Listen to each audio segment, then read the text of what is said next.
Hey guys, what's up? We are in week 59, April 13th through the 19th. Um, like I've said, for the last year and a half or so, this last month of classes is pretty easy, and I think you've probably discovered that.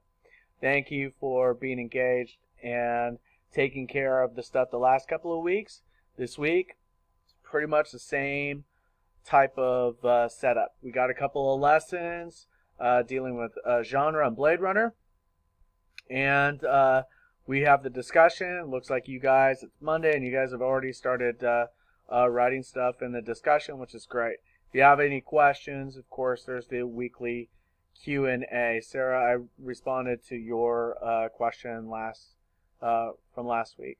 Um, but before you start anything else, or I guess as you finish, um, make sure you watch a little video I made for you guys.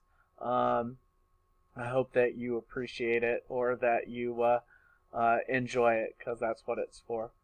Um, that's it. If you have any questions, go ahead and post up. If not, I will see you on the interwebs. Don't you forget about me. See ya.